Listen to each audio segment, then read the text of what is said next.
नमस्कार साथियों। उम्मीद है आप सभी लोग खुश होंगे, जिंदाबाद होंगे।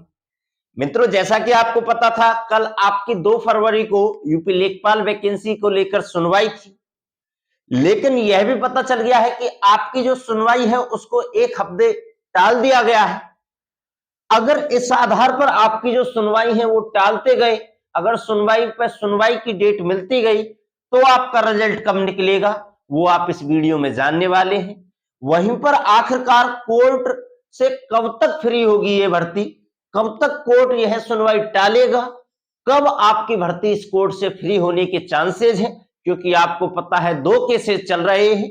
वहीं पर जो अगली लेखपाल की भर्ती है वह कब तक आ सकेगी, जो यूपी पीईटी परीक्षा 2022 से होने वाली है, उन सब महत्वपूर्ण अपडेट्स के बारे में आप इस वीडियो में जानने वाले हो। इसलिए वीडियो को पूरा देखें। और उससे पहले अगर आपने अभी तक चैनल को सब्सक्राइब नहीं किया है तो विभिन्न भर्तियों से रिलेटेड जो लेटेस्ट अपडेट होते हैं वो समय समय पर पाने के लिए, उन इंफॉर्मेशनों से अवगत होने के लिए चैनल को जरूर सब्सक्राइब करें। यहां पर आप देखिएगा, कल आपकी 2 फरवरी को सुनवाई थी। एक रिट आपकी लगी हुई थी, उस रिट में आपकी 2 रिटें क्लब्ड थी, तो उन 2 रिटों पर आपकी सुनवाई थी। टोटल 5 प्रश्न आपकी सुनवाई में रखी गई थी, लेकिन आपका जो केस नंबर था वो 458 था, इसलिए आपकी जो सुनवाई थी उसको टाल दिया गया 1 हफ्ते के लिए। यानी कि और रीजन क्या बताया जा रहा है, जो आपत्ति दायर करता है उन्होंने 1 हफ्ते का टाइम मांगा है। वो 1 हफ्ते का टाइम क्यों मांगेंगे, वहीं पर आप देखोगे जब 1 हफ्ते यहां पर सुनवाई टाल दी गई, यह तो सुबह से ही लग रहा था कि आज की सुनवाई टलेगी, क्योंकि जब आपका केस नंबर 15 होता है तब उसकी ही सुनवाई नहीं आती, उसको ही लेफ्ट ओवर कर दिया जाता है। तो यहां पर 458 नंबर का केस क्यों नहीं लेफ्ट ओवर होगा, यह तो आपको सुबह से ही पता था कि यह तो एक तरीका का बच्चों को बहकाया जा रहा है कि आज आपकी सुनवाई है, जबकि केस तो आपका लेफ्ट ओवर ही होने वाला है। और अंत में जाकर निर्णय यही निकला, यही स्टेटस आपका अपलोड किया गया ऑफिशियल वेबसाइट पर कि आपका जो ये केस है, यह सुनवाई है, यह 1 हफ्ते टाल दी गई है। और वहां पर आप देखोगे रिजल्ट कब निकलेगा, क्योंकि ये तो जो कोर्ट है वो तो आपकी सुनवाई को टालता जा रहा है, क्योंकि निर्णय आना होता तो पिछले 3 महीने से सुनवाई ही चल रही है, 3 महीने से सुनवाई को ही देख रहे हैं, लेकिन रिजल्ट का कोई अता पता नहीं है।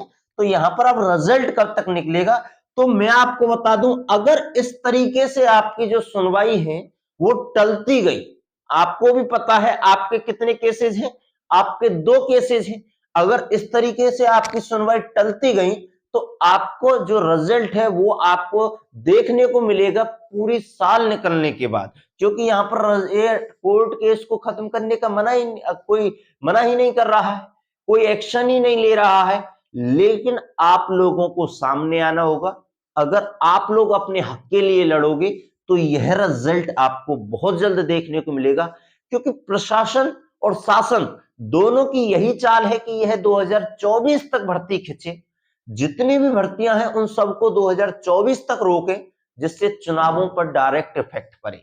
शासन अपनी जो चाल है उसको लगा रहा है, यूपी ट्रिपल एससी आयोग भी शासन के लिए ही काम करता है, और कोर्ट ही शासन है और शासन ही कोर्ट है, यानी कि बच्चों के भविष्य के बारे में कोई नहीं सोच रहा है। इसलिए आपको ही सामने आना होगा। कुछ बच्चों ने प्लान बनाया है 13 फरवरी का लोक भवन के सामने महाधरना करने का। अब देखते हैं 13 फरवरी को क्या अपडेट रहता है, क्या सभी बच्चे उसमें सहभाग करेंगे या फिर नहीं करेंगे, क्योंकि देखिए 10-20% बच्चों से कुछ नहीं होता। अगर आपको वहां पर अगर अपना सफल महाधरना बनाना है तो कम से कम 80% बच्चे तो चाहेंगे, जिससे आपकी भर्ती को लेकर कोई अपडेट आपके सामने आए। अब कोर्ट से कब तक फ्री होगी यह भर्ती, देखिए कोर्ट जानबूझकर आपकी भर्ती को टाल रहा है, तो इस प्रकार तो आपकी भर्ती कोर्ट केस से 2 महीने तक भी फ्री नहीं हो रही। अगर यहां पर कोर्ट के खिलाफ कोई ट्विटर कैंपेन या फिर कोर्ट के कानों तक ही है खबर पहुंचाई जाए कि बच्चों के भविष्य बर्बाद हो रहे हैं, क्योंकि वह अंधा कानून बना हुआ है। यहां पर कोर्ट केस अगर फ्री होना था तो अब तक हो जाता, क्योंकि आपकी इस आपत्तियों को लेकर 3-3 महीने कोर्ट केस थोड़े ये आपकी सुनवाई को टालते रहेंगे। तो यहां पर अगर कोर्ट चाहे तो 1 दिन में फ्री कर सकता है, लेकिन जानबूझकर आपके केस को यहां पर लटकाया जा रहा है इस प्रकार से तो आपकी सुनवाई यहां पर खत्म नहीं होने वाली, क्योंकि आप 3 महीने से देख रहे हो और आगे भी देखते रहोगे। लेकिन हो सकता है अगर आप कुछ करें, आप सभी लोग मिलकर आए, तो यह आपकी सुनवाई जल्द हो सकती है। अब मेन बात कि अगली सुनवाई जो अगली लेखपाल की भर्ती है वो कब तक होगी। पहली बात तो ये, जब इस भर्ती को ही है पूरा नहीं करा पा रहे तो नेक्स्ट भर्ती को तो क्या खाक पूरा कराएंगे। लेकिन अगली जो भर्ती है वो आपको कब तक देखने को मिल सकती है। पीईटी का रिजल्ट आपने डाउनलोड कर ही लिया होगा। जो इसके अच्छे मार्क्स हैं वो लेखपाल की भर्ती में बैठ पाएगा, क्योंकि लेखपाल की भर्ती के लिए बहुत ही अच्छा एक कंपटीशन रहता है। आपके अच्छे मार्क्स होंगे, पिछली बार भी आपको पता था लगभग 62.96 पर आपकी कट ऑफ गई थी यूपी पीईटी की लेखपाल के लिए, तो उसी आधार पर भी अब की जाएगी। तो अब आपकी जो लेखपाल की भर्ती है यह कब तक आएगी, तो आपको पता है अब फरवरी चल रहा है, लगभग अप्रैल या मई में आपको देखने को मिलेगी यह लेखपाल की अगली भर्ती। अभी कैलेंडर जारी नहीं किया है, जैसे ही कैलेंडर जारी कर दिया जाएगा उसके हिसाब से ऑफिशियल अपडेट के माध्यम से आपको अवगत कराया जाएगा। जैसे ही कोई और अपडेट आता है यूपी लेखपाल वैकेंसी से रिलेटेड, तो एकेजीएस रिसर्च सेंटर फिर से आपके सामने उपस्थित होगा। वीडियो पसंद आई हो तो चैनल को सब्सक्राइब करें, लाइक करें। मिलेंगे ऐसी ही एक इंफॉर्मेटिव वीडियो के माध्यम से नेक्स्ट वीडियो में। जय हिंद, जय भारत।